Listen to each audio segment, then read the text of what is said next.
اب یہاں پر شب برات، شب برات نہیں ہے، برات کا لفظ ذہن میں رکھے، برات یہ جو دولہے کے ساتھ جاتے ہیں نا دلہن لینے کے لیے، اس کو برات کہتے ہیں۔ کیا کہتے ہیں؟ برات۔ یہ جو دلہن اور دولہے شادی کے اندر جو جاتی ہے نا لڑکی کو لینے کے لیے، دلہن کو لینے کے لیے، وہاں برات کا لفظ آتا ہے، برات۔ یہ لفظ ہے براءت۔ کیا لفظ ہے؟ برات۔ اور قرآن نے بھی اس کی توصیح کی، براءۃ من اللہ ورسولہ، 10ویں سپارے سورہ انفال کی پہلی آیت میں میرا رب یہ براءت کا لفظ استعمال کر رہا ہے۔ رب فرما رہا ہے براءۃ من اللہ ورسولہ، چھٹکارا اللہ اور اس کے رسول میں ہی ہے۔ چھٹکارا کس میں ہے؟ یہ نہیں کہا صرف اللہ کی ذات کے حوالے سے رب نے قرآن میں کہا ہو کہ چھٹکارا صرف اللہ کی ذات میں ہے، رب نے مصطفیٰ کو بھی ساتھ ملایا۔ براءۃ من اللہ ورسولہ، چھٹکارا نجات صرف خدا اور مصطفیٰ میں ہے۔ کس میں ہے؟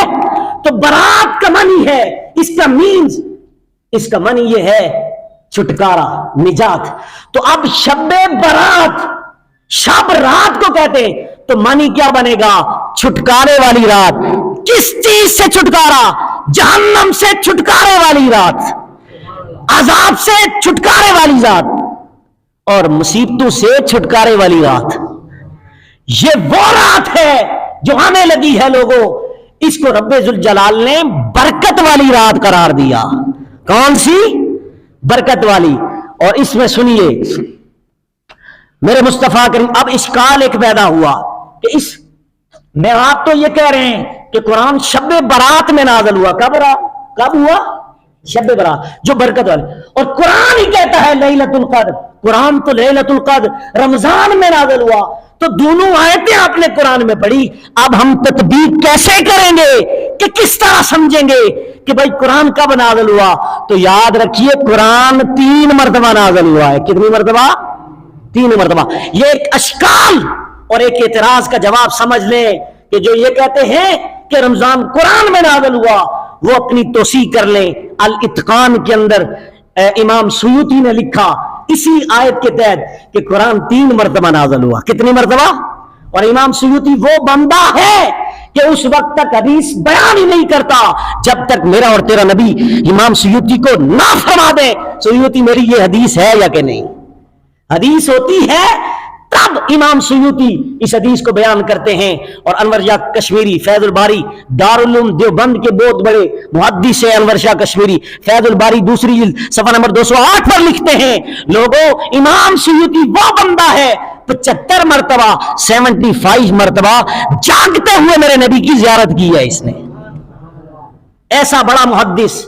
اور امام سیوطی انہوں نے لکھا الاتقان جلد 1 صفحہ 41 42 36 سے لے کر 41 تک 3 صفحات پر مشتمل انہوں نے لکھا، 36 سے لے کر 41 تک انہوں نے یہ لکھا، 5-6 صفحات پر لکھا قرآن 3 مرتبہ نازل ہوا ہے۔ کتنی مرتبہ؟ آپ سنیے، پہلی مرتبہ اللہ رب العزت نے قرآن کو نقوش کی صورت میں لوح محفوظ پر نازل کیا، نقوش کی صورت میں لوح محفوظ پر میرے رب نے نازل فرمایا۔ یہ پہلی مرتبہ قرآن نازل ہوا جب۔ دوسری مرتبہ فرمایا دوسری بار رب ذوالجلال نے لوح محفوظ سے آسمان اول، یہ جو پہلا آسمان ہے، آسمان اول پر بیت العزت پر میرے رب نے نازل فرمایا ہے۔ یہ دوسرا مقام تھا۔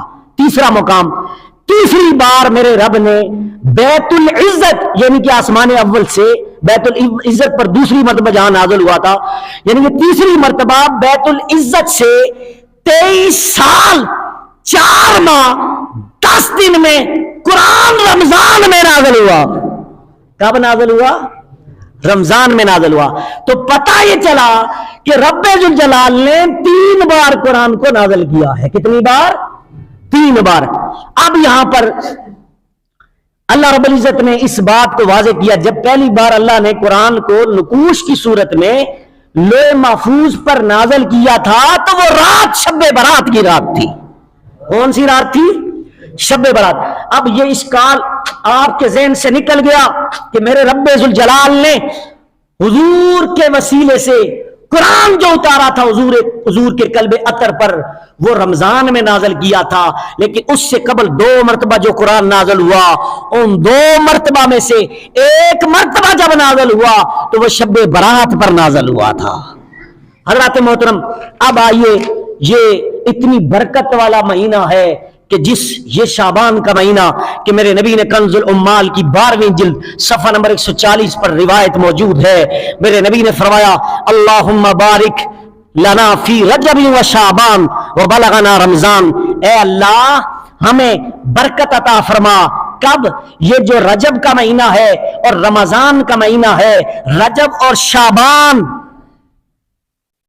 رجب اور رمضان کے درمیان والا مہینہ، شعبان والا مہینہ ہمیں عطا فرما، اس میں برکتیں عطا فرما اور ہمیں خیر و عافیت کے ساتھ